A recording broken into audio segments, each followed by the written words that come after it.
당신 제정신이야? 여보, 왜 이렇게 일찍 오셨어요? 우리 엄마는 왜 내쫓았어?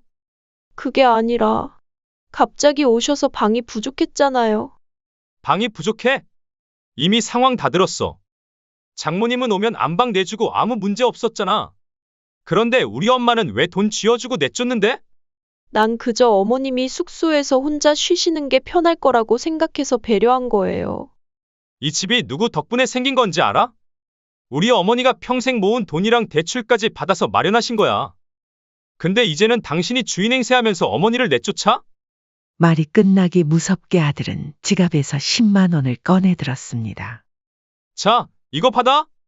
내가 어머니한테 준 것만큼 줄 테니 이제 당신도 나가줬으면 해. 지금 농담하는 거죠?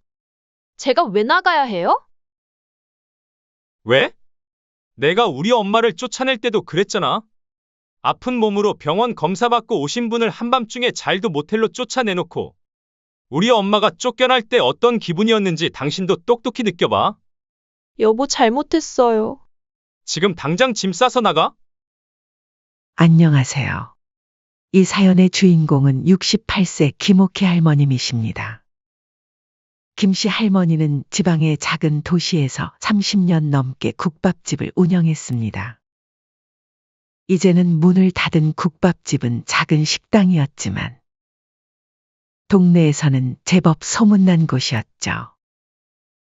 새벽부터 저녁 늦게까지 손님들의 발길이 끊이지 않았던 그 시절이 이제는 까마득한 꿈처럼 느껴집니다. 젊은 시절 김씨 할머니는 일찍 부모님을 여의고 힘든 시기를 보냈습니다. 고향에서 혼자 살며 이런저런 일을 전전하던 26살 무렵 지금의 남편을 만났죠. 남편은 당시 건설 현장에서 일하는 성실한 인부였습니다.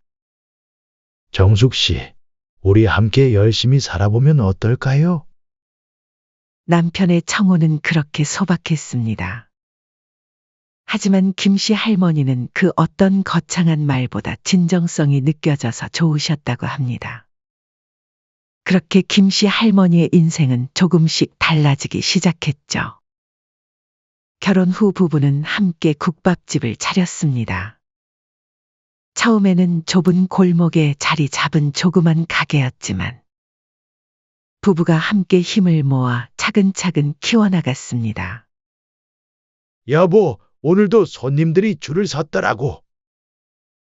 당신 국밥 맛은 1등이야, 1등. 남편은 매일 아침 일찍 시장에 가서 재료를 사오며 이렇게 말했습니다. 그럴 때마다 김씨 할머니는 가슴 한켠이 따뜻해졌죠. 결혼한 지 10년이 되어서야 귀한 아들을 얻었습니다. 늦은 나이에 얻은 아들이라 더욱 소중했죠. 아들이 태어났을 때 남편은 기쁨의 눈물을 흘리며 말했습니다.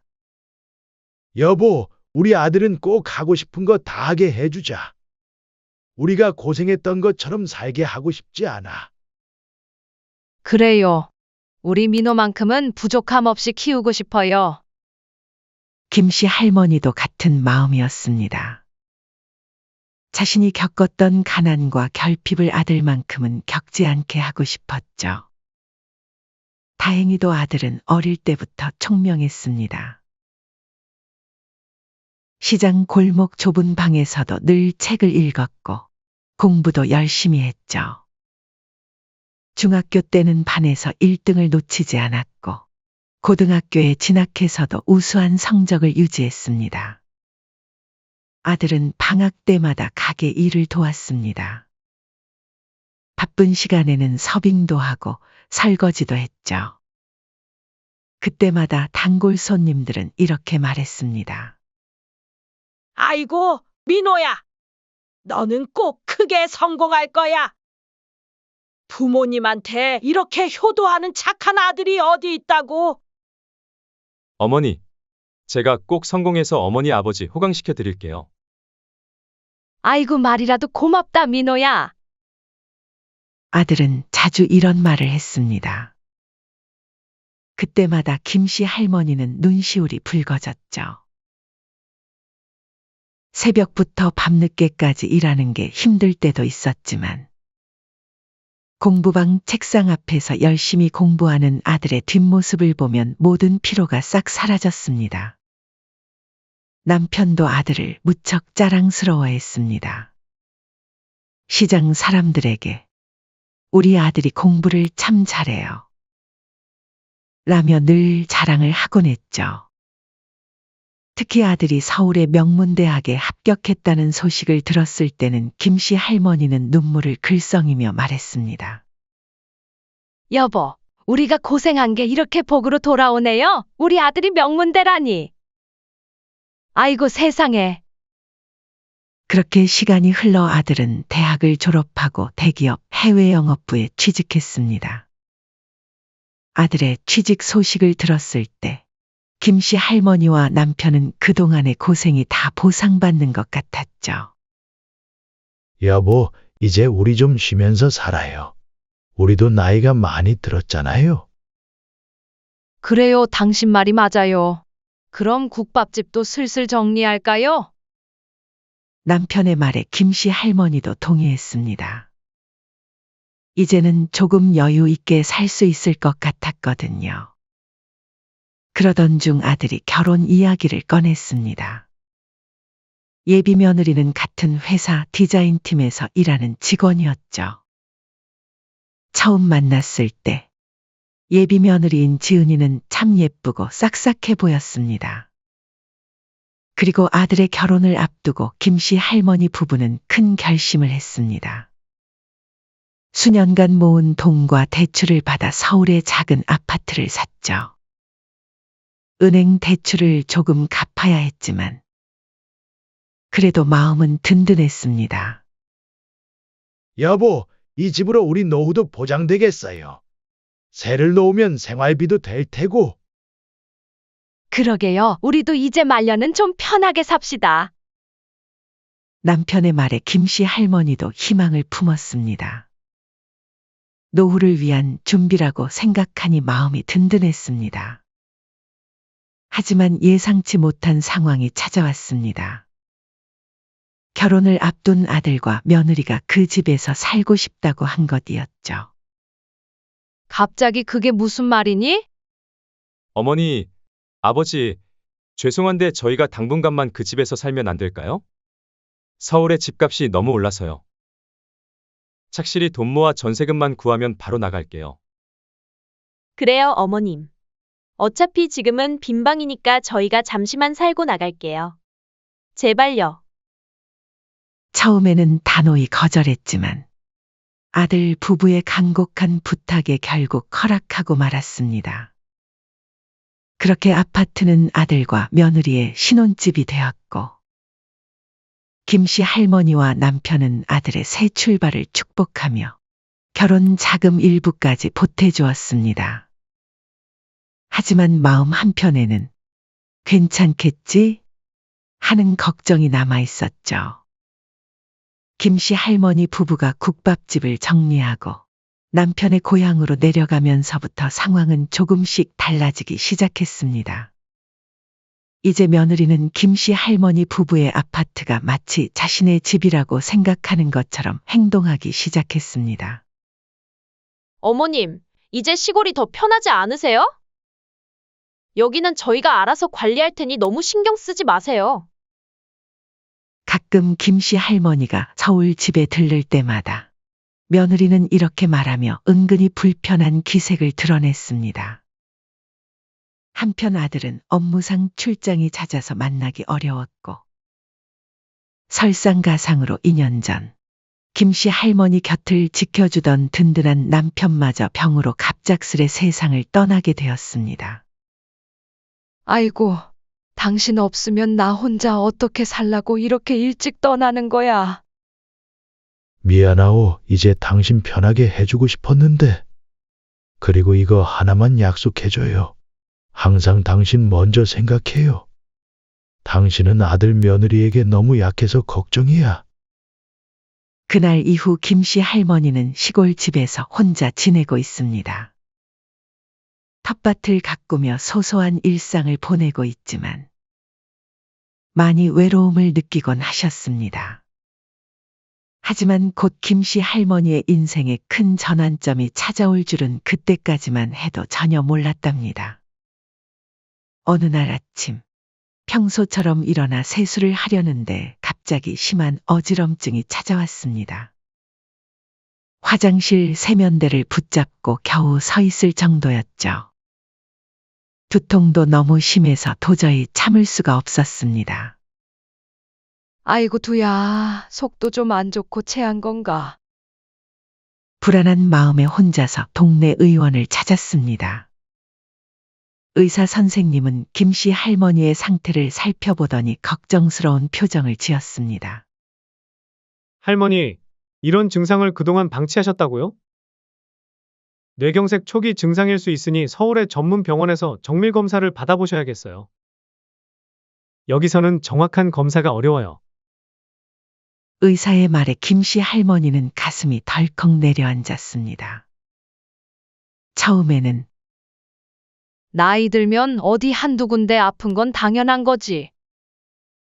라며 대수롭지 않게 여기려 했지만 의사가 뇌경색이라는 말을 꺼내자 김씨 할머니는 불안감을 감출 수가 없었습니다. 김씨 할머니는 아들에게 연락을 해야 할지 말아야 할지 고민이 됐죠. 결국 오랜 고민 끝에 전화를 걸었습니다. 민호야, 어머니, 웬일이세요? 별일은 아닌데 엄마가 큰 병원에 가봐야 할 것 같아. 큰 병원이요? 갑자기 왜요? 어디 편찮으세요? 아들의 목소리에 걱정이 가득했습니다. 아니, 뇌경색일 수도 있다 해서 그냥 검사 한번 받아보라고 하네. 너무 걱정하지 마. 뇌졸중이요? 어머니, 제가 지금 중요한 출장 중이라 지금 바로 가긴 어려울 것 같아요. 지은이한테 어머니 모시고 병원 가라고 할게요. 김씨 할머니는 마음이 급해졌습니다. 아니야, 그럴 필요 없어. 지은이도 바쁠 텐데 무슨. 엄마 혼자 가면 돼. 어머니, 그래도 혼자 가시기엔. 괜찮아, 아들. 엄마는 평생 혼자 해온 게 얼마나 많은데. 너는 일이나 잘하고 와. 김씨 할머니는 애써 밝은 목소리를 내며 아들을 안심시켰습니다. 전화를 끊고 나서야 김씨 할머니는 깊은 한숨을 내쉬었습니다. 며느리에게 부탁하는 것보다는 차라리 혼자 가는 게 마음 편했습니다. 그리고 며느리의 짜증내는 표정 또한 별로 보고 싶지 않았습니다. 병원에서 받은 소견서를 들고 서울로 올라가는 버스 안에서 김씨 할머니는 깊은 한숨을 내쉬었습니다. 창밖으로 스쳐 지나가는 풍경을 보며 생각에 잠겼죠. 서울의 대학병원에 도착해서 검사를 받았지만 결과를 확인하기까지는 시간이 더 필요했습니다. 의사는 정밀검사 결과가 나오려면 최소 일주일은 기다려야 한다고 했죠. 어머님, 검사 결과가 나오기까지 시간이 좀 걸려요. 지금 몸도 많이 안 좋아지셨고, 장거리 이동은 추천드리진 않아요. 한동안 서울에 계시면서 상태 지켜보셔야 할 것 같아요. 의사의 말에 김씨 할머니는 당황했습니다. 하루면 될 줄 알았는데 더 서울에 있어야 한다니요. 할 수 없이 다시 아들에게 전화를 걸었습니다. 민호야. 엄마가 검사 결과 나올 때까지 서울에 더 있어야 할 것 같아. 어머니, 그럼 우리 집에 오세요. 아니야, 지은이도 시어머니가 오면 신경 쓰일 텐데. 막말로 엄마 집에 저희가 얹혀 사는 건데요, 뭐. 참 지은이한테 전화해서 잘 얘기해 놓을 테니까 걱정 마세요. 그렇게 김씨 할머니는 아들의 설득으로 아파트로 향했습니다. 현관문을 열어준 며느리의 얼굴에는 못마땅함이 가득했죠. 어머님, 이렇게 갑자기 오실 줄은 몰랐네요. 며느리는 짜증 섞인 목소리로 말하며 대충 문을 열어주었습니다. 김씨 할머니가 현기증으로 비틀거리며 들어서는데도 부축은커녕 짐도 들어주지 않았습니다. 김씨 할머니는 미안한 마음에 고개를 숙였죠. 저녁 시간, 며느리는 대충 차려놓은 밥상을 내밀었습니다. 반찬이라고는 신김치와 먹다 남은 참치캔이 전부였죠. 김씨 할머니는 그마저도 미안함에 조용히 밥을 먹었습니다. 어머님 설거지 좀 부탁드려도 될까요? 회사에서 밀린 일이 좀 있어서요. 대충만 부탁드려요. 몸도 피곤하고 어지러웠지만 김씨 할머니는 말없이 고개를 끄덕였습니다. 그렇게 스스로를 위로하며 설거지를 했지만 병원에서 받은 검사에 피로가 몰려와 온몸이 천근만근이었습니다. 그러던 중 갑자기 설거지를 하던 김씨 할머니는 심한 어지러움을 느끼셨습니다. 김씨 할머니의 시야가 흐려지며 다리에 힘이 풀렸고 그만 싱크대를 붙잡고 쓰러질 뻔하셨습니다. 접시가 싱크대 위에서 미끄러지며 요란한 소리를 냈지만 다행히 접시 하나만 깨지고 김씨 할머니는 다치지 않으셨습니다. 어머님, 이게 무슨 소란이에요? 미안해. 갑자기 너무 어지러워서 그만. 앞접시가 깨졌잖아요. 조심 좀 해주세요. 소리를 듣고 달려온 며느리는 쓰러질 뻔한 시어머니는 안중에도 없는 듯. 며느리는 짜증 섞인 목소리로 말하며 바닥과 접시를 걱정하기 시작했습니다. 그날 밤, 며느리는 더욱 충격적인 말을 꺼냈습니다. TV를 보고 있던 김씨 할머니 앞에 불쑥 서서 말을 꺼냈죠. 어머님 어디 불편하진 않으세요? 아니야. 난 괜찮아. 오히려 미안하지. 그 어머님, 죄송한데 오늘은 근처 숙소에서 주무시면 안 될까요? 깜빡 잊고 있었는데 오늘 친정어머니가 오시기로 했거든요. 김씨 할머니는 귀를 의심했습니다. 아니, 지은아, 설마 나보고 이 시간에 나가라는 거니? 나 몸도 안 좋은데. 김씨 할머니는 그 말을 듣는 순간 온몸에 힘이 빠졌습니다.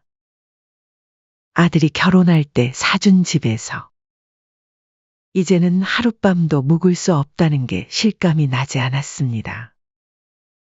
며느리는 5만 원짜리 2장을 내밀며 말했습니다.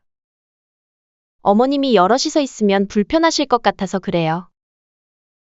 여기보단 모텔에서 혼자 주무시는 게 맘 편하실 거예요. 아, 그리고 이 일은 남편한테는 절대 말씀하지 말아주세요. 남편이 괜히 오해할 수 있으니까요. 며느리는 김씨 할머니의 짐을 현관으로 옮기며 재촉했습니다. 얼떨결에 한밤중에 쫓겨나다시피 집을 나서는 김씨 할머니의 발걸음은 무거웠습니다. 추운 밤거리를 헤매며 숙소를 찾아야 했죠. 모텔에 도착해서야 김씨 할머니는 참았던 서러움을 쏟아냈습니다. 남편이 살아있었다면 이런 일은 없었을 텐데 하는 생각에 가슴이 더욱 아팠습니다. 몸도 아픈데 며느리한테 이런 대접을 받다니 너무 서럽네. 김씨 할머니는 눈물이 났지만 꾹 참았습니다. 아들이 걱정할까봐, 또 가정이 흔들릴까봐 말할까 말까 수도 없이 고민했습니다. 허름한 모텔방에서 뜬 눈으로 밤을 지새운 김씨 할머니는 새벽 내내 마음속에서 치밀어 오르는 감정을 주체하기 어려웠습니다. 어릴 적 부모를 일찍 여의고 외롭게 자란 기억이 떠올랐습니다. 그래서 늘 가정의 화목을 중요하게 여겼고 단 하나뿐인 아들의 행복한 가정을 위해서라면 무엇이든 참고 견딜 수 있다고 생각했죠. 그동안 며느리의 갖은 무시와 냉대를 참았던 것도 바로 그런 이유에서였습니다. 하지만 어젯밤 아픈 몸을 이끌고 낯선 모텔을 찾아 헤매야 했던 그 시간. 김씨 할머니는 처음으로 자신의 삶을 돌아보게 되었습니다.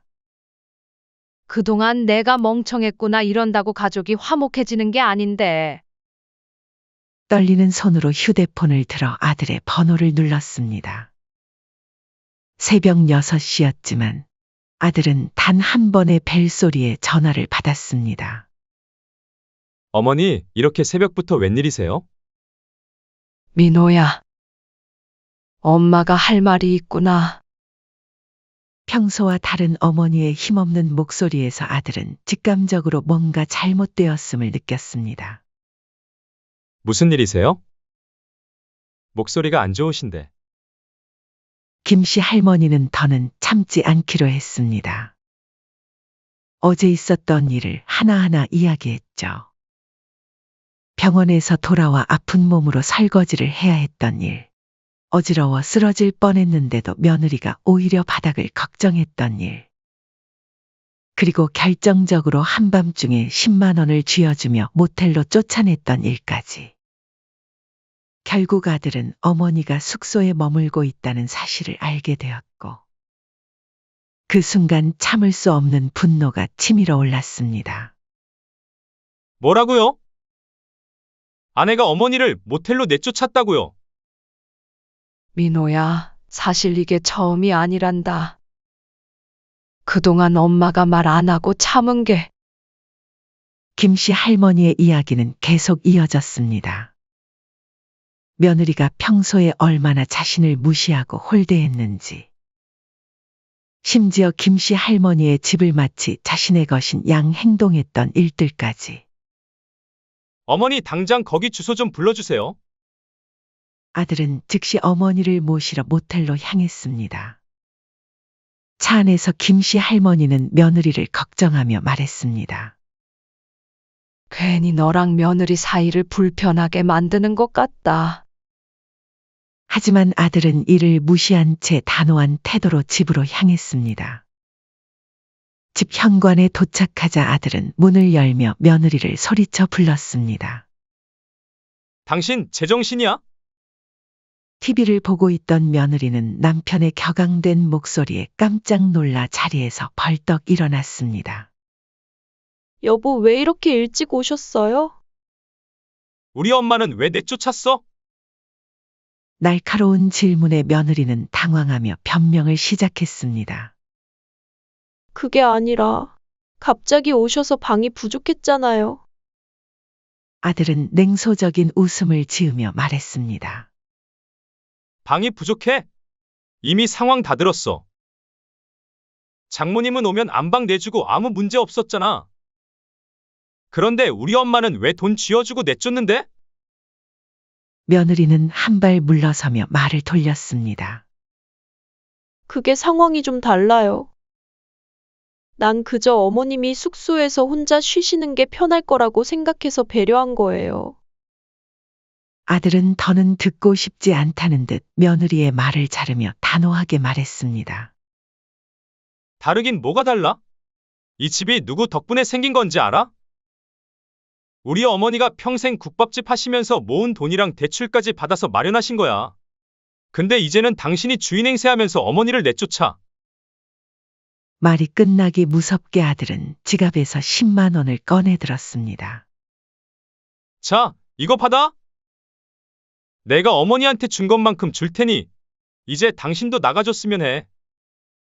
며느리는 눈을 동그랗게 뜨고 믿을 수 없다는 표정을 지었습니다. 지금 농담하는 거죠? 제가 왜 나가야 해요? 아들은 며느리의 말을 단칼에 잘랐습니다. 왜? 내가 우리 엄마를 쫓아낼 때도 그랬잖아. 아픈 몸으로 병원 검사받고 오신 분을 한밤중에 잘도 모텔로 쫓아내놓고 이젠 똑같이 당신이 나가면 돼. 우리 엄마가 돈 몇 푼에 쫓겨날 때 어떤 기분이었는지 똑똑히 느껴봐.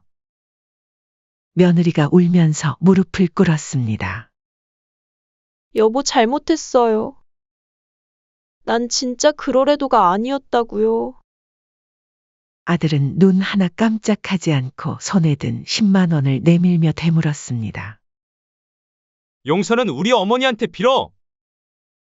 그리고 지금 당장 짐 싸서 나가. 당황한 며느리는 변명을 하며 한참을 버텼지만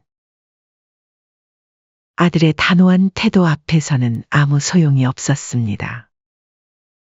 결국 며느리는 짐을 간단히 챙겨 아들과 함께 집을 나섰고 아들은 택시를 불러 며느리를 친정집 앞에 내려주었습니다. 친정집 앞에서 며느리는 그제야 자신의 행동이 불러온 결과를 깨닫고 눈물을 흘렸지만 아들은 냉정한 태도를 유지했습니다. 그리고 얼마 지나지 않아 예상대로 친정어머니에게서 전화가 걸려왔습니다. 김서방, 대체 이게 무슨 짓인가? 어떻게 가족끼리 내쫓을 수가 있어?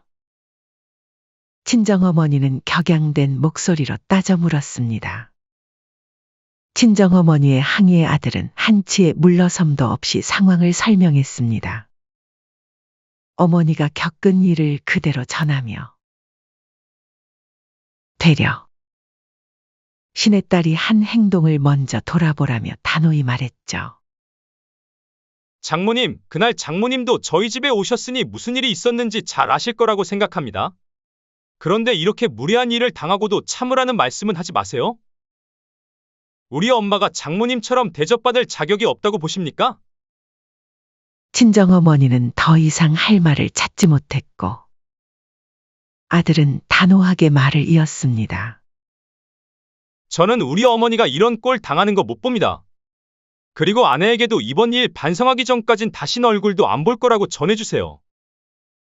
전화를 끊은 뒤 아들은 어머니의 방으로 향했습니다.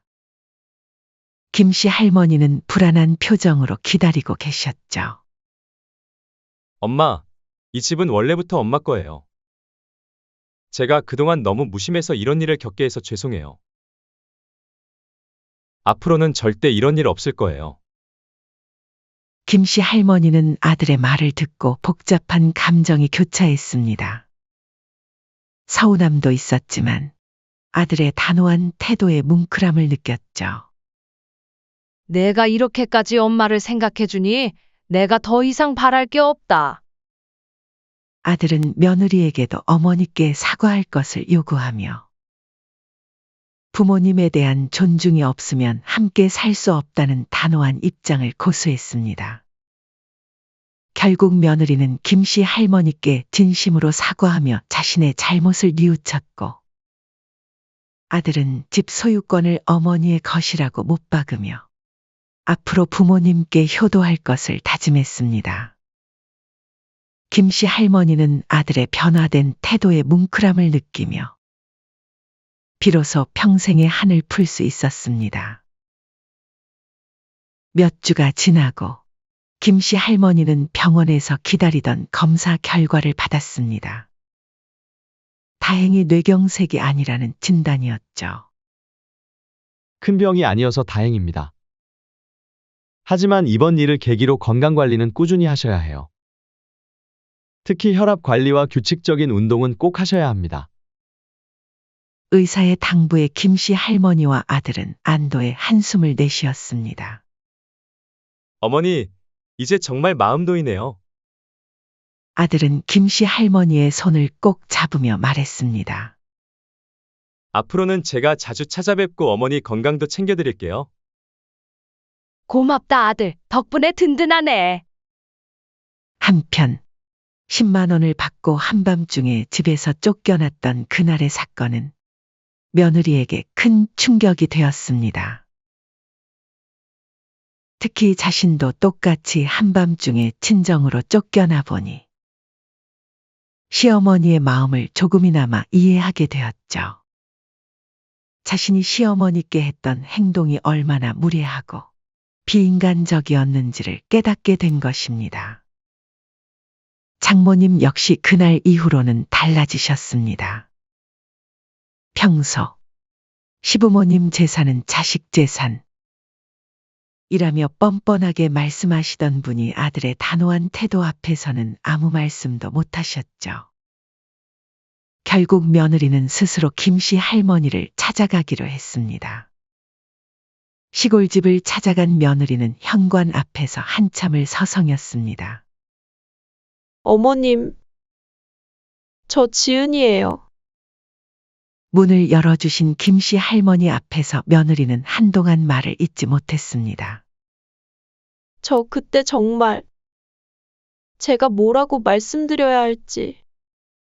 어머님을 그렇게 내보내고 나서 제가 똑같은 일을 당해보니까 어머니가 얼마나 속상하셨을지 잘 알 것 같아요. 며느리의 목소리가 떨렸습니다. 그동안 제가 너무 이기적이었어요. 특히 어머님이 편찮으신데도 그렇게 무례하게 대했던 건 제가 사람으로서 할 짓이 아니었어요. 김씨 할머니는 한동안 아무 말씀도 하지 않으셨습니다. 그 침묵의 무게는 며느리에게 더 큰 반성의 시간이 되었죠. 지은아, 오랜 침묵 끝에 김씨 할머니가 입을 여셨습니다. 앞으로 우리 서로 더 잘 지내보자. 김씨 할머니는 화를 내기보다는 며느리의 변화를 기대하는 마음을 전했습니다. 하지만 그 말씀 속에는 이번 일을 쉽게 잊지는 않고 지켜보겠다는 의미도 담겨 있었죠. 그 후로 며느리의 태도는 완전히 달라졌습니다. 명절은 물론이고 어버이날, 생신에도 빠짐없이 시골집을 찾았고, 심지어 평범한 주말에도 종종 내려왔죠. 어머님, 저 김치 담그는 법 좀 가르쳐 주세요. 어머님, 이번 주말에는 제가 고기 구워드릴게요. 며느리는 이전과는 비교할 수 없을 만큼 공손하고 세심한 태도로 시어머니를 모셨습니다. 사소한 것 하나하나까지 신경 쓰는 모습에서 진심 어린 반성과 노력이 느껴졌죠. 지은아, 이 정도면 그만해도 된다. 김씨 할머니가 며느리의 지나친 긴장을 풀어주려 할 때면 며느리는 되려 고개를 저으며 말했습니다. 아니에요. 어머님, 제가 당연히 해야 할 일을 하는 거예요. 한편 김씨 할머니가 아들과 며느리에게 이제 그냥 예전처럼 집에 살아라 라고 하려 할 때 오히려 아들이 단호히 만류했습니다. 어머니, 저희가 처음에 약속한 게 있잖아요. 그리고 사람 마음이 간사해서 공짜로 살면 당연한 줄 알게 되는 것 같아요. 이제부터는 저희가 어머니께 매달 월세를 낼게요. 세입자처럼요. 아들의 제안에 김씨 할머니는 잠시 망설였지만 결국 동의하셨습니다. 이것이 서로를 위한 가장 좋은 방법이라고 생각하셨기 때문입니다. 시간이 흐르면서 가족들 사이의 관계는 더욱 돈독해졌습니다.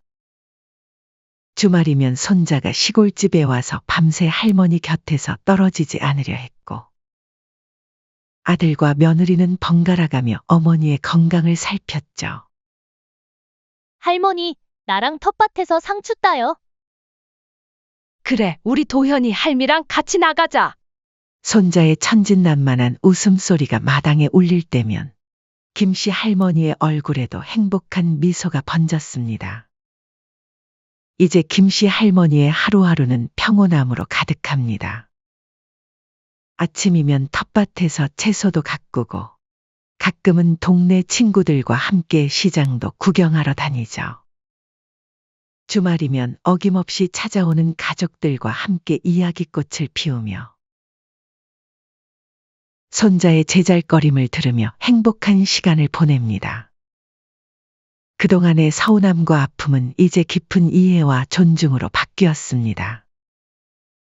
김씨 할머니는 더 이상 외롭지 않습니다. 가족들의 따뜻한 사랑 속에서 평화로운 노년을 보내고 계시니까요. 어머님, 이번 주말에는 저희 집에서 하룻밤 주무시다 가세요. 이렇게 자주 찾아와 살뜰히 챙기는 아들과 며느리를 보며 김씨 할머니는 생각합니다. 이제야 진짜 가족이 된 것 같구나. 김씨 할머니의 얼굴에 피어난 미소는 이제 가족 모두에게 따뜻한 빛이 되어 비춥니다. 그 빗속에서 가족들은 더 깊은 사랑과 이해로 하나가 되어가고 있습니다. 사연은 여기까지였습니다. 구독, 좋아요, 댓글은 영상 제작에 큰 힘이 됩니다. 시청해 주셔서 감사합니다. 이게 무슨 일이지? 이 씨가 집으로 돌아왔을 때 충격적인 광경이 펼쳐졌습니다. 현관 앞에는 그녀의 짐들이 어지럽게 쌓여 있었고 집 안으로 들어가자 아들 가족의 흔적은 온데간데 없었습니다. 이 씨는 당황한 마음에 급히 아들에게 전화를 걸었습니다. 대성아, 이게 어떻게 된 일이니? 내 짐이 왜 문 앞에 버려져 있는 거야? 엄마, 사실은 이사갈 새 집에선 우리 세 식구만 같이 살기로 했어요. 엄마는 혼자 계시는 게 더 편하실 것 같아서요. 무슨 소리야? 우리 다 같이 살기로 한 거 아니었니? 엄마, 정말 미안해요. 하지만 안 해도 이게 더 나을 것 같다네요. 대성아, 어떻게 엄마한테 이럴 수 있어? 너희가 같이 살자고 해서 살고 있던 아파트도 팔아서 전부 너희 줬는데. 돈은 새 집 전세금이랑 중개수수료로 썼어요. 저희가 월세 보증금 정도는 드릴게요. 나는 어디로 가라고 이렇게 하는 거니? 원래 그 아파트는 내 아파트였잖니. 돌려줘. 엄마, 지금은 좀 복잡해요. 나중에 이야기해요. 그때 전화기 너머로 며느리의 목소리가 들려왔습니다. 참, 어머니, 내일까지 집을 비워주셔야 해요. 새 주인이 생각보다 빨리 입주한다고 연락 왔네요. 어머니 연세에 넓은 집이 뭐가 필요하겠어요? 작은 월세방이 더 관리하기 편하실 거예요.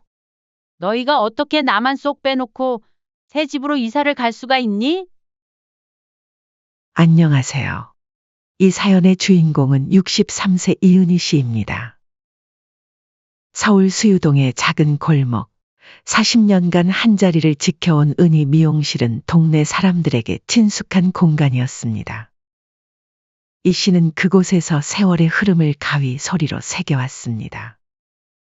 아유, 내 머리는 은희 언니한테만 맡긴다니까. 단골 손님의 칭찬에 이 씨는 수줍게 웃으며 거울을 건넸습니다. 까만 머리카락을 하얗게 물들이는 세월 속에서도 그녀의 손끝은 여전히 젊음을 간직하고 있었죠. 가위 하나로 아들을 키워낸 세월이 그녀의 손에 단단히 새겨져 있었습니다. 30년 전 남편과 이혼했을 때 많은 사람들이 이 씨를 걱정했습니다. 당시 겨우 10살이었던 아들 대성을 혼자 어떻게 키우냐는 걱정이 컸죠. 남편의 끊임없는 폭언과 외도로 더 이상 함께 살 수 없었지만 세상의 시선은 냉정했습니다. 그래도 참고 살지 애한테는 아빠가 필요할 텐데. 남편 어떤 사람인지 내가 제일 잘 알아요. 차라리 아이 혼자 키우는 게 낫겠어요. 주변 사람들의 말처럼 여자 혼자 아이를 키우는 일은 쉬운 일이 아니었습니다. 하지만 그런 말들을 들을 때마다 이 씨는 가위를 더 세게 쥐었습니다. 미용실을 닫는 날이 거의 없었죠. 명절에도 비가 오는 날에도 문을 열었습니다. 아들 대성의 대학 등록금과 생활비를 마련하기 위해 그녀는 쉴 틈 없이 일했습니다. 그렇게 이 씨는 미용실에서 번 돈으로 아들의 결혼 자금까지 마련해 주었죠. 엄마, 나 이제 취직했어. 이제 엄마가 좀 쉬세요. 아들이 첫 월급을 받아왔던 날, 이 씨는 비로소 자신의 어깨가 얼마나 무거웠는지 깨달았습니다. 은희야, 아들 장가 보내고 너도 이제 좀 편하게 살아야지. 친구들의 말에 이 씨는 그저 웃을 뿐이었습니다. 편하게 산다는 것이 무엇인지 그녀는 잘 알지 못했습니다. 평생 누군가를 위해 살아왔으니까요. 한편 결혼 후에도 아들과 며느리는 월세살이를 했습니다. 작은 오피스텔에 사는 아들 부부를 볼 때마다 이 씨의 마음은 무거웠죠. 시간이 흘러 아들도 장가를 보내고 이 씨는 수십 년간 운영해온 미용실을 정리할 시기가 왔다고 생각했습니다. 나이가 들면서 오래 서 있기도 힘들었고 자신의 노후를 위해서 안정된 보금자리가 필요했습니다. 미용실 정리하고 어디 가려고? 단골 손님들의 아쉬운 목소리에 이 씨는 담담하게 대답했습니다. 이제 좀 쉬어야죠. 40년이면 충분히 일했잖아요. 미용실 권리금과 평생 모아둔 적금을 털어 이 씨는 작은 아파트를 마련했습니다. 그러나 뜻밖의 제안이 왔습니다. 엄마, 우리가 엄마 집에서 같이 살면 어때요? 소진이도 일하느라 아이 맡길 때가 마땅치 않고. 아들의 말에 이 씨는 잠시 당황했지만 곧 기쁜 마음이 밀려왔습니다. 이 씨는 아들에게 미안한 마음을 가지고 있었습니다. 아버지 없이 자라게 한 것과 지금도 월세살이를 하는 것 등이 마음에 걸렸죠. 손주도 돌볼 수 있고 혼자 사는 적적함도 달랠 수 있으니 나쁘지 않을 것 같았습니다. 어머니, 진짜 감사해요. 어머니 덕분에 한시름 놓았어요. 괜찮아, 소진아. 내가 도울 수 있어서 기쁘구나. 하준이도 할머니랑 많이 놀면 좋잖아. 며느리의 말에 이 씨는 흐뭇한 마음이 들었습니다. 처음엔 모든 것이 좋았죠. 손주를 돌보는 일은 힘들었지만 그만큼 보람도 컸습니다. 아이의 웃음소리가 집안을 가득 채울 때면 이 씨의 마음도 함께 웃었습니다. 하지만 시간이 흐르면서 상황은 조금씩 달라졌습니다. 처음엔 낮 시간만 돌봐주던 손주가 이제는 아침부터 밤까지 이 씨의 손에 맡겨졌죠. 며느리의 카페가 점점 바빠지면서 집안일도 자연스럽게 이 씨의 몫이 되었습니다. 어머님, 오늘 좀 늦을 것 같아요. 하준이 저녁 먹이고 목욕까지 부탁드려요. 알았어, 소진아. 걱정 말고 일 잘 보고 와. 아들은 회사 일로 바쁘다며 주말에도 얼굴을 보기 힘들었고 집안일에는 손을 대지 않았습니다. 전업주부처럼 살림을 도맡아 하게 된 이 씨는 점점 지쳐갔지만 불평하지 않았습니다. 아들과 며느리, 손주를 위한 일이라 생각하며 묵묵히 감당했죠. 은희야, 너 요즘 얼굴색이 안 좋아. 쉬엄쉬엄해. 그래? 나는 괜찮은데 조금 피곤한가 보다. 친구 순이가 걱정스레 말할 때마다 이 씨는 웃으며 넘겼습니다. 내가 좋아서 하는 일인데 뭘. 손주 키우는 재미가 쏠쏠해. 하지만 그녀의 웃음 뒤에는 점점 깊어지는 피로가 숨어 있었습니다. 화장기 없는 얼굴로 새벽부터 밤까지 손주와 집안일을 돌보는 나날이 이어졌습니다. 자신의 삶은 어느새 사라지고 오직 가족을 위한 존재로 변해가고 있었죠. 혼자 살아야 한다고 생각 안 해? 아들내미 다 컸는데 뭐하러 그렇게 희생해? 친구 순희 씨의 직설적인 충고에 이 씨는 한숨을 내쉬었습니다. 내가 안 하면 누가 해? 며느리도 일하느라 바쁘고 그리고 손주는 내 핏줄인데. 그러나 마음 한구석에선 나도 내 삶이 있었으면 좋겠다 하는 생각도 들었습니다. 하지만 그런 생각은 곧 밀어냈습니다. 몇 달이 지나면서 이 씨는 미묘한 변화를 느끼기 시작했습니다. 아들과 며느리의 태도가 예전 같지 않았죠. 식사 시간에 이 씨가 차려주는 밥상을 별다른 인사 없이 받아먹고 어머니, 저희 조금만 나갔다 올게요. 라며 손주를 맡기고 둘만 나가는 시간이 요즘 들어 점점 늘어났습니다. 그러던 어느 날 이 씨는 우연히 아들과 며느리의 대화를 듣게 되었습니다. 여보, 나 정말 숨이 막혀. 미안해. 여보, 내가 더 노력해서 큰 집에서 살 수 있게 할게. 대체 언제요? 이대로면 하준이도 크는데 공간도 부족하고. 그냥 어머니 집을 팔아서 넓은 데로 이사 가는 건 어때요? 며느리가 멋대로 자신의 집을 팔자는 말에 이 씨는 가슴이 철렁 내려앉았습니다. 하지만 더 기막힌 건 아들의 대답이었습니다. 그것도 좋은 생각이네. 왜 그걸 생각 못했지? 어차피 어머니 집은 나중에 내 거나 마찬가지인데. 이 씨는 다리에 힘이 풀려 벽에 기대어 섰습니다. 아들이 이런 생각을 가지고 있는 줄은 꿈에도 몰랐습니다. 다음 날 아침 아들이 조심스럽게 말을 꺼냈습니다. 엄마, 사실 저희가 생각하고 있는 게 있어요. 지금 집을 팔고 더 넓은 집으로 같이 이사 가면 어떨까요? 하준이도 크고 우리 식구 공간도 더 필요하고요. 이 씨는 어젯밤 들은 대화가 떠올랐지만 차마 얼굴에 내색하지 못했습니다. 내 집을 판다고 여긴 내 노후를 위해 마련한 거잖니. 엄마, 걱정 마세요. 우리가 엄마 모실게요. 집 팔면 더 좋고 큰 집에서 지낼 수 있잖아요. 이 씨의 마음은 복잡했습니다. 한편으로는 아들 말이 틀린 말은 아니라 생각했지만 다른 한편으로는 불안했습니다. 하지만 결국 이 씨는 아들의 설득에 넘어가고 말았죠.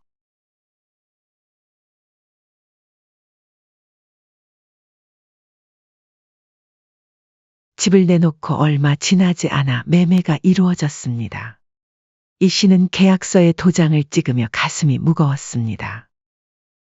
아들은 엄마 돈은 새 집 계약금으로 쓰고 나중에 다 갚을게요라며 매매 대금을 관리하겠다고 했습니다. 처음엔 불안했지만 이 씨는 곧 안심했습니다. 이사 날짜가 정해지고 자신의 짐도 챙기고 집을 구경하러 다니는 과정에서도 이 씨는 자신의 의견을 물어보는 아들 부부를 보며 더욱 안심했습니다. 엄마, 이사갈 집은 방도 3개예요. 좋죠? 그래, 좋구나. 내 방은 어디야? 아, 안방 바로 옆방이요. 햇빛도 잘 들어서 좋을 거예요. 어차피 노후를 위한 집이었으니 아들네와 더 큰 집에서 사는 것도 좋을 것 같았습니다. 괜한 걱정을 했구나 생각하며 이 씨는 마음을 놓았습니다. 이사 당일 이 씨는 아침 일찍부터 분주했습니다.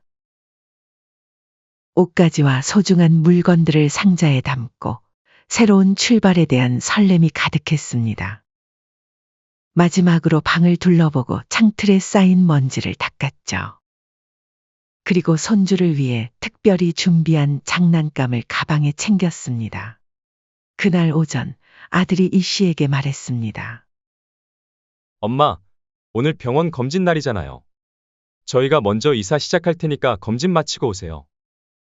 아유, 깜빡했네. 그래, 너희 먼저 가 있어라. 나는 검진 끝나고 바로 갈게. 이 씨는 오래전부터 예약해둔 정기 검진이 있었습니다. 아들의 배려가 고마웠죠. 그래서 짐박스 몇 개만 미리 정리해두고 병원으로 향했습니다. 이은희 씨, 요즘 스트레스가 많으신가 봐요. 혈압이 좀 높아졌네요. 의사의 말에 이 씨는 쓴웃음을 지었습니다. 아이고, 손주 보느라 좀 그렇죠. 그래도 요즘 같은 시대에 시어머니랑 같이 사는 아들 부부가 어딨어요. 검진을 마치고 이 씨는 발걸음을 서둘렀습니다. 새 집에 가서 정리할 것이 많을 테니까요. 하지만 집으로 돌아왔을 때 그녀를 기다리고 있던 건 충격적인 광경이었습니다. 현관 앞에는 그녀의 짐 박스들이 어지럽게 쌓여 있었습니다. 집 안으로 들어가자 텅 빈 공간만이 남아 있었죠. 아들 가족의 흔적은 온데간데 없었습니다. 이게 무슨 일이지? 이 씨는 당황한 마음에 급히 아들에게 전화를 걸었습니다. 몇 번의 신호음 끝에 아들이 전화를 받았습니다. 대성아, 이게 어떻게 된 일이니? 내 짐이 왜 문 앞에 있는 거야? 잠시 침묵이 흘렀습니다. 그리고 아들의 머뭇거리는 목소리가 들려왔습니다. 엄마, 사실은 이사갈 새 집에서 우리 식구들끼리만 살기로 했어요. 엄마는 혼자 계시는 게 더 편하실 것 같아서요. 이 씨는 순간 귀를 의심했습니다. 이 몇 달간 함께 집을 보러 다니고 새로운 보금자리에 대해 이야기했던 시간들이 주마등처럼 스쳐 지나갔습니다. 무슨 소리야? 우리 다 같이 살기로 한 거 아니었니? 엄마, 정말 미안해요. 하지만 안 해도 이게 좋을 것 같대요. 이 씨의 머릿속이 하얘졌습니다. 그동안 손주를 돌보고 집안일을 도맡아 하느라 자신의 모든 것을 바쳤는데 이제 와서 아들과 며느리는 자신을 버린 것이었습니다. 순간 자신의 집을 팔고 이제 갈 곳이 없다는 사실을 이 씨는 생각해냈습니다. 대성아, 어떻게 엄마한테 이럴 수 있어? 너희가 같이 살자고 해서 살고 있던 아파트도 팔아서 전부 줬는데. 이 씨의 목소리가 떨렸습니다. 그리고 분노와 배신감이 한꺼번에 밀려왔습니다. 그 돈은 새 집 계약금이랑 중개수수료로 좀 썼어요. 저희가 월세 보증금 정도는 드릴게요. 엄마는 어디로 가라고 이렇게 하는 거니? 엄마, 지금은 좀 복잡해요. 나중에 정리되면 초대할게요. 정말 미안해요. 아들은 계속해서 미안하다는 말만 반복했습니다. 그리고 금방이라도 끊을 것처럼 서두르는 목소리였죠. 전화기 너머로 며느리의 목소리가 들려왔습니다. 어머니, 정말 죄송해요. 하지만 이게 서로에게 좋을 것 같아요. 어머니도 이해하셔야 해요. 우리도 우리 가족만의 시간이 필요하잖아요. 소진아, 내가 뭘 잘못했니? 내가 손주도 봐주고 집안일도 다 했는데. 어머니, 그게 다 어머니가 원해서 하신 거잖아요. 그럼 뭐 엎드려서 절이라도 해야 속이 좀 편안하시겠어요? 며느리의 말에 이 씨는 가슴이 찢어지는 것 같았습니다. 원래 그 아파트는 내 아파트였잖니. 돌려줘. 어머니 연세에 넓은 집이 뭐가 필요하겠어요? 월세방 하나 구하시면 되잖아요. 저희가 조금씩 보태드릴게요. 더 이상 통화하기 힘들어요. 나중에 연락드릴게요. 전화가 끊겼습니다. 이 씨는 한동안 그 자리에 멍하니 서 있었습니다. 그때 휴대폰에 문자 메시지가 도착했습니다. 며느리 소진이었습니다. 어머니, 내일까지 집을 비워주셔야 해요. 새 주인이 생각보다 빨리 입주한다고 연락 왔네요. 어머니 물건은 다 챙겨 넣어놨어요. 넓은 집보다는 작은 월세방이 관리하기 편하실 거예요. 그 뻔뻔한 메시지에 이 씨의 두 손이 떨려왔습니다. 이럴 수는 없어. 아들과 며느리가 나만 쏙 빼고 이사를 갈 수 있지? 자신을 버리면서도 이런 얘기를 하다니 이런 모욕이 있을 수 있을까요? 그날 밤 이 씨는 친구 순이에게 전화를 걸었습니다. 순이는 이 씨의 상황을 듣자마자 당장 오라고 했습니다. 은희야, 당장 우리 집으로 와. 내가 지금 데리러 갈게. 미안해, 순이야. 무슨 소리야? 어서 와. 며느리도 아들내미도 제정신이 아닌 것 같다. 어떻게 그럴 수가 있어? 순이의 집으로 향하는 택시 안에서 이 씨는 창밖을 멍하니 바라보았습니다. 그동안 아들과 며느리를 위해 희생했던 시간들, 손주를 위해 밤잠을 설쳤던 날들이 머릿속을 스쳐 지나갔습니다. 아니, 세상에 어떻게 자기 어머니를 이렇게 내쫓을 수 있니? 그것도 미리 말도 없이. 순이 씨는 분을 사귀지 못하며 말했습니다. 이 씨의 짐을 정리하면서도 계속해서 화를 냈죠. 하지만 이 씨는 순이의 집에 오래 머물 수 없었습니다. 무엇보다 친구 순이에게 미안한 마음이 들었습니다. 며칠 후 이 씨는 순이의 만류에도 불구하고 고시원으로 짐을 옮겼습니다. 고시원은 생각보다 더 열악했습니다. 좁은 방, 공용 화장실과 부엌, 모든 것이 낯설고 불편했죠. 아이고, 다리야. 날이 갈수록 이 씨의 몸 상태는 나빠졌습니다. 좁은 고시원에서의 생활, 심적 충격 그리고 계단을 오르내릴 때마다 찌르는 무릎 통증. 모든 것이 그녀를 지치게 했습니다.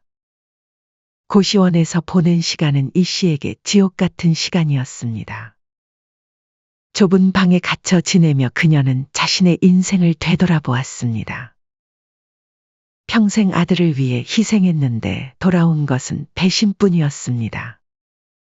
집으로 돌아오는 길, 이 씨는 문득 생각했습니다. 이대로 무너질 순 없어. 그날 밤, 이 씨는 자신의 낡은 가방에서 중요한 서류들을 꺼냈습니다. 오래된 통장, 집계약서, 미용실 권리금 이체 내역. 모든 것을 정리하며 증거를 만들기 시작했습니다. 나는 평생 아들을 위해 희생했어. 그런데 돌아오는 게 고작 이런 생활이라니? 지금이라도 전부 돌려받아야 해. 낡은 탁자 위에는 평생 모아온 영수증, 이체 내역, 계약서 등이 펼쳐져 있었습니다.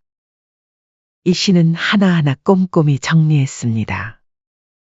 그날 이후로 이 씨는 매일 조금씩 자료를 모으고 법적 대응 방법을 찾아보기 시작했습니다.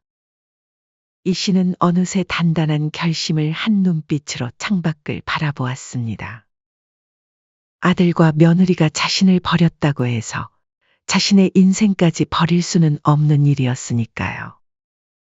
어느 날 아침, 친구 순이가 찾아왔습니다.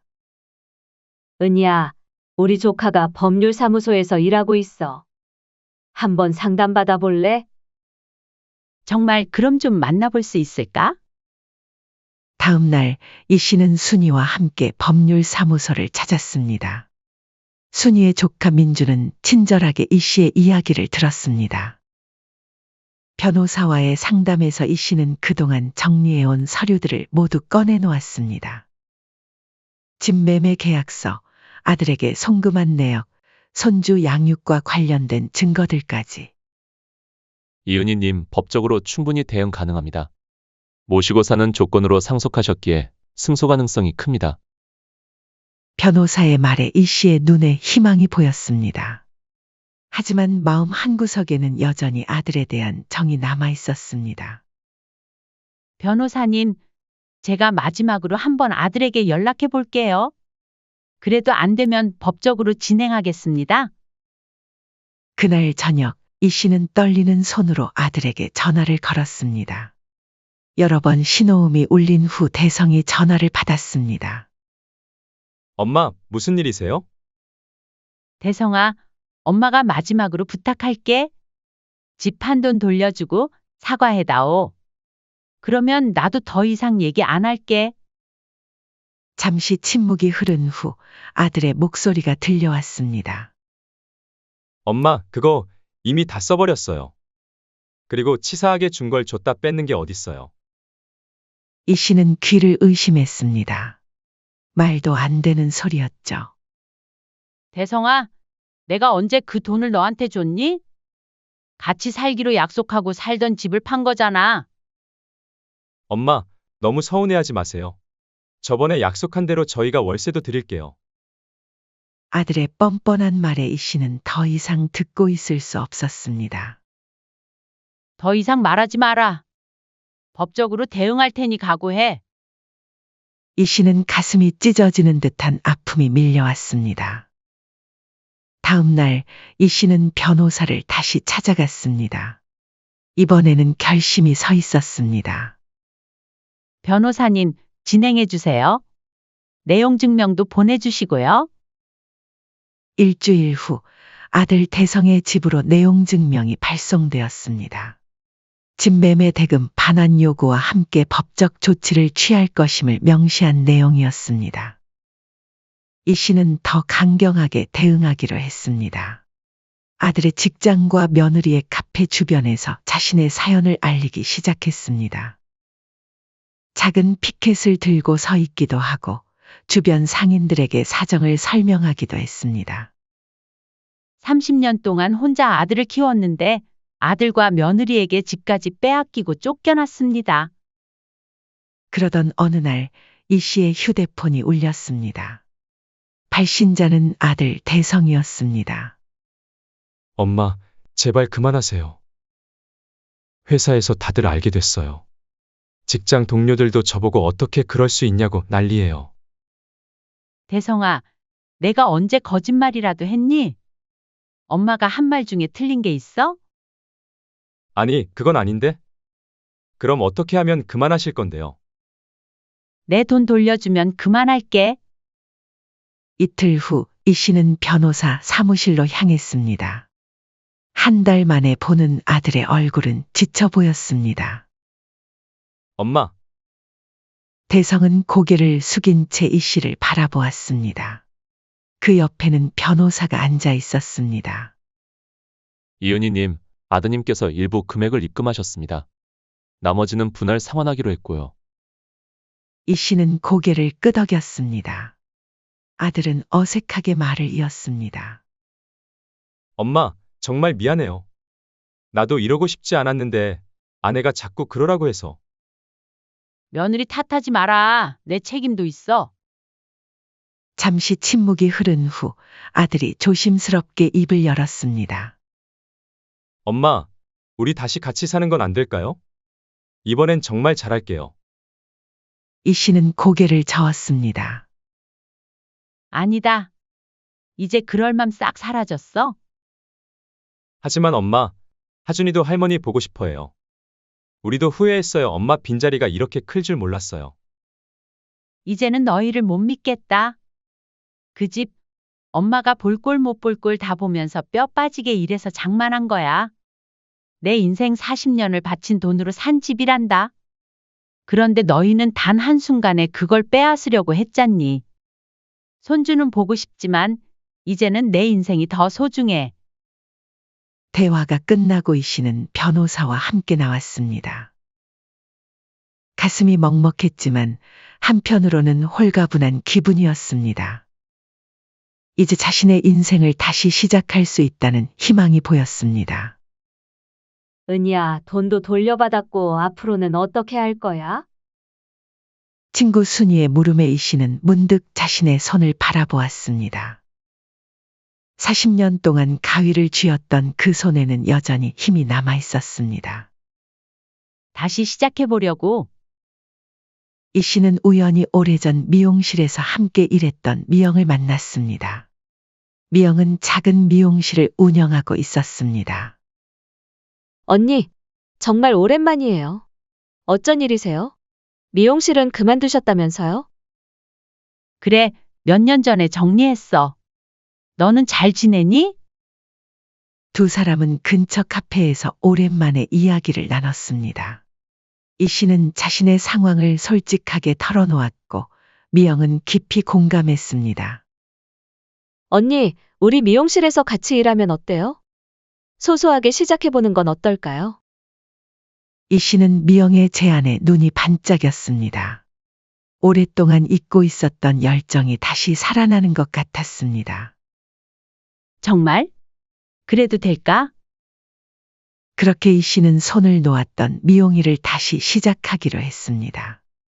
미영의 미용실에서 일하기 시작했고 처음에는 미영의 단골 손님 몇 명만 상대했지만 곧 입소문이 나기 시작했습니다. 어느 날 20대 초반으로 보이는 젊은 여성이 미용실을 찾아왔습니다.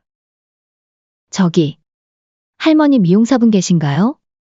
SNS에서 봤는데 파마 한번 받고 싶어서요. 이 씨는 놀랐습니다. 자신이 SNS에 올라갔다는 사실도 몰랐습니다. 알고 보니 한 손님이 이 씨가 손님 머리를 해주는 모습을 영상으로 찍어 올렸고 그것이 조금씩 입소문을 타기 시작한 것이었습니다. 젊은 층 사이에서 이 씨는 할머니 미용사라는 이름으로 인기를 끌기 시작했습니다. 언니 이거 봐요. 언니 영상이 3만 좋아요를 받았어요. 미영이 흥분해서 보여주는 화면에는 이 씨가 파마를 하는 모습이 담겨 있었고 댓글에는 찬사가 가득했습니다. 그날 이후 이 씨는 바쁜 나날을 보내기 시작했습니다. 미용실엔 예약이 밀려들기 시작했고 20대, 30대 젊은 여자들이 일부러 이 씨에게 머리를 맡기러 왔습니다. 이 씨는 처음엔 당황했지만 점점 자신감을 찾았습니다. 40년간 갈고 닦은 실력이 빛을 발하는 순간이었습니다. 할머니, 제 친구들도 다 할머니한테 머리하고 싶다고 해요. 젊은 손님들의 열렬한 지지에 이 씨는 감사했습니다. 그들 덕분에 자신의 가치를 다시 한번 느낄 수 있었으니까요. 어느 날 지역 복지센터에서 연락이 왔습니다. 소외된 노인들을 위한 미용 봉사를 해줄 수 있느냐는 부탁이었습니다. 이 씨는 흔쾌히 수락했습니다. 저도 많은 분들의 도움을 받았어요. 제가 할 수 있는 일로 보답하고 싶습니다. 복지센터에서의 봉사는 이 씨에게 또 다른 보람을 가져다 주었습니다. 은희 씨, 우리 복지관에서 강좌를 개설하면 어떨까요? 많은 어르신들이 관심 가질 것 같아요. 복지센터 관계자의 제안에 이 씨는 고민했습니다. 자신이 강사를 할 수 있을까 하는 걱정이 들었지만 용기를 내어 도전하기로 했습니다. 한번 해볼게요. 제가 도움이 된다면 좋겠네요. 강좌는 예상보다 훨씬 인기가 좋았습니다. 60대, 70대 여성들이 몰려와 이 씨의 이야기를 경청했습니다. 여러분, 나이 들었다고 포기하면 안 됩니다. 우리 나이에 맞는 아름다움이 있어요. 강좌를 듣던 한 수강생이 물었습니다.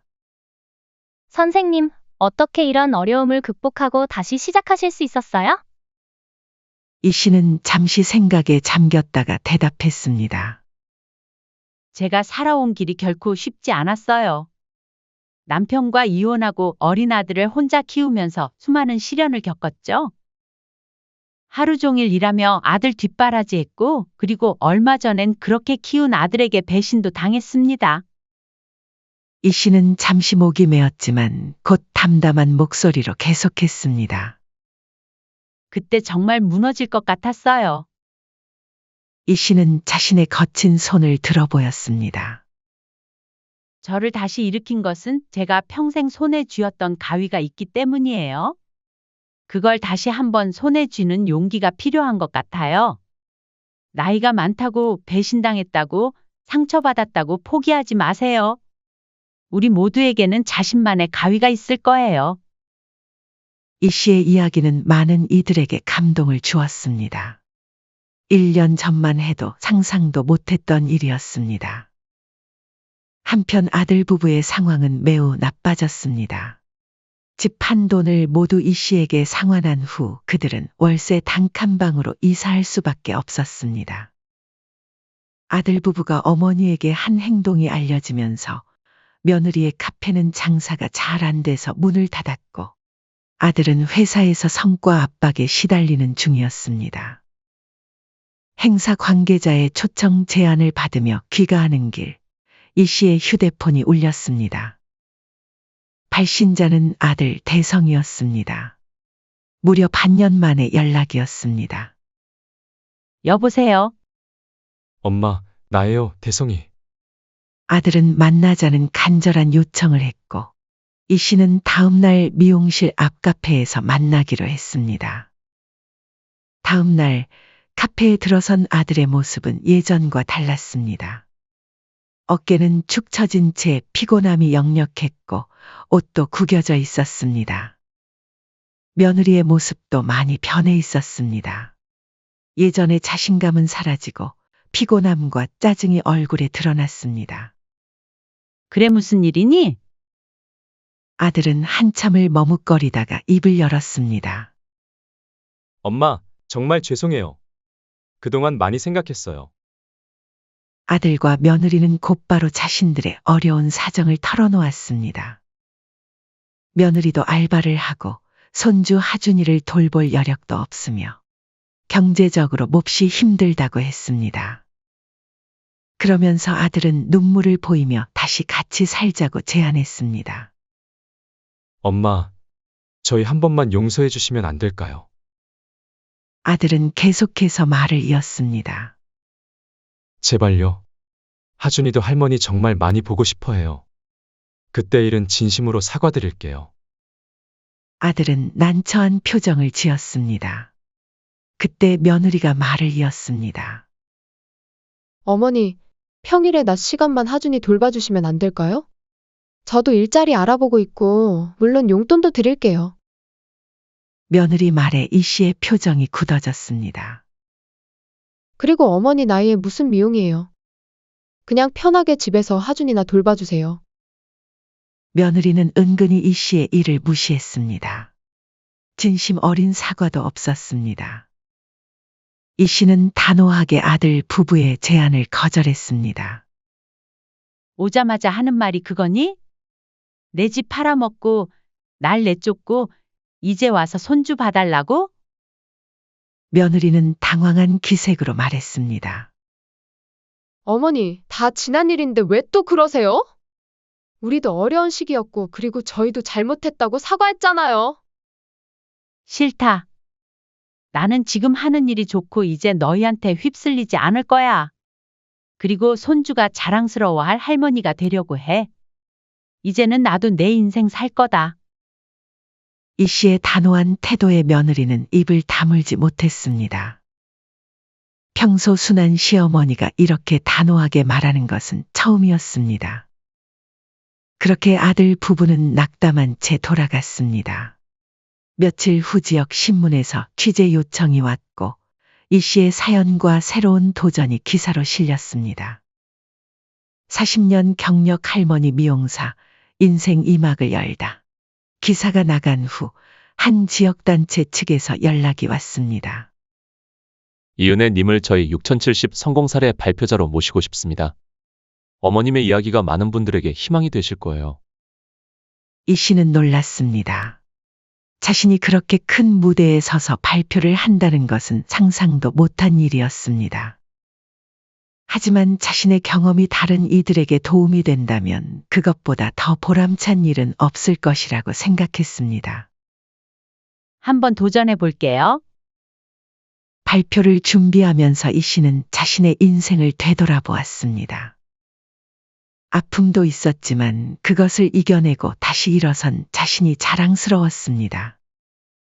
40년간 가위를 든 손으로 이제는 새로운 인생을 개척하고 있었으니까요. 요즘 이 씨는 손주 하준이와 행복한 시간을 보내며 자신이 진정으로 원하는 삶을 살고 있음을 느꼈습니다.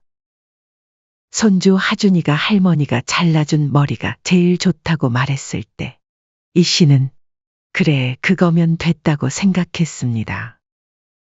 그날 밤 창가에 서서 밤하늘을 바라보며 이 씨는 지난 1년을 돌아보았습니다. 아들에게 배신당하고 집을 잃고 고시원에서 지냈던 암흑 같은 시간들. 하지만 그 어둠 속에서도 그녀는 자신의 가치를 되찾기 위해 노력했습니다. 그리고 지금 그녀는 다시 일어서 자신만의 길을 걷고 있었습니다. 이제야 진짜 내 인생을 살게 되었구나. 이 씨의 의입가에는 오랜만에 진정한 행복의 미소가 번졌습니다. 내일도 모레도 그 가위를 들고 자신만의 길을 걸어갈 것이라고 다짐했습니다. 사연은 여기까지였습니다. 구독, 좋아요, 댓글은 영상 제작에 큰 힘이 됩니다. 인생의 쉼표를 시청해 주셔서 감사합니다.